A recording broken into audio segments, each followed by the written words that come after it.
এত সহজে তো তোমাকে ছাড়বো না সুন্দরী। I love you.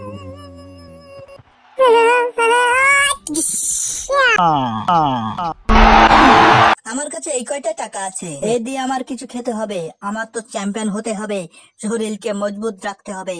কিছু না খেলে আমার শরীর তো একদম ড্যামেজ হয়ে যাবে। নায়ক ওদিকে চ্যাম্পিয়ন লিগে অংশ নিয়েছে, এদিকে নায়কের বাসায় গুন্ডরা অ্যাটাক করেছে।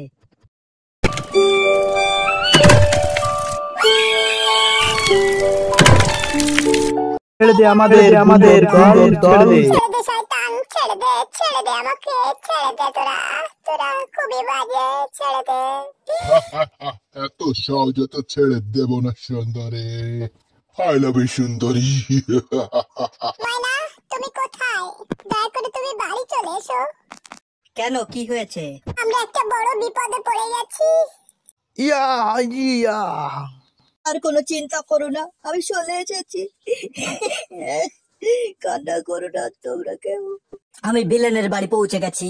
আগের চোটে হাতুড়ি দিয়ে ওদের দরজা ভেঙে ফেললাম। ইয়া মধ্যে বিলেন এসে হাজির।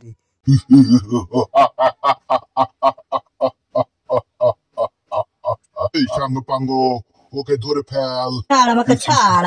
খায় পালাবে ওয়াই ঠুন। আ, আ, আ। নায়ক টমিকে অজানা জঙ্গলে ফেলে দিয়ে এসেছে। বিলেন বলছে, ওই টমির ঘরে আগুন জ্বালিয়ে দিয়ে আয়। যা।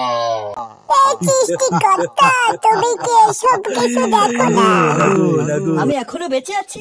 স্ত্রী সন্তান আমার ঘর তো পড়িয়ে দিয়েছে। প্রতিজ্ঞা করছি আমি কাউকে ছাড়বো না। তুমি এখানে, তুমি দুঃখ করো না, দুঃখ করো না। আমি তো আছি, আমি সব ঠিক করে দেব। প্রথমে আমাকে একটা ঘর তৈরি করতে হবে। তারপর নায়ক মশাই জঙ্গল থেকে কাঠ সংগ্রহ করে একটা ঘর প্রস্তুত করতে লাগলো এবং কিছু মাটি এনে তার গায়ে লেপে দিয়ে একটা সুন্দর ঘর তৈরি করার চেষ্টা করলো এবং তার পরিবারকে তার ভেতর রাখলো। এদিকে তার জীবনে সব ঘটনা হয়ে যাওয়ার পরও তার মনে রয়েছে চ্যাম্পিয়নশিপ, সে চ্যাম্পিয়ন হবে। তার মনে মনে ছিল যে কোনো মূল্যে আমার স্ত্রী সন্তানের জন্য আমাকে চ্যাম্পিয়ন হতেই হবে।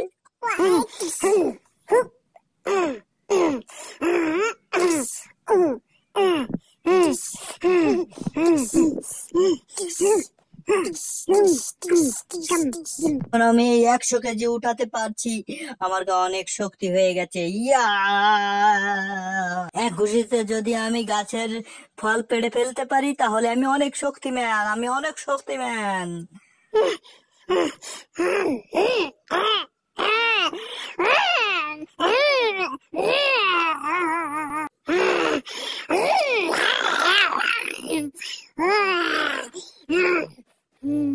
আমি এখন পুরো চ্যাম্পিয়নশিপের জন্য রেডি।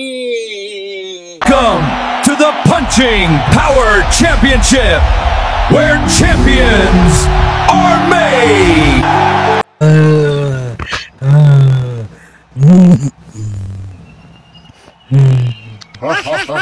তুই কি আবার এসেছিস বাড়ি যাওয়ার জন্য?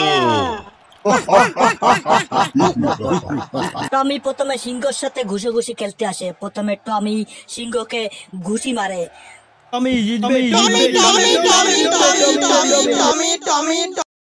এই নে,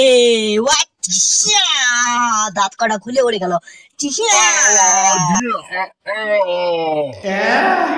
এইবার ভাগাইছে ভাগকে টমি।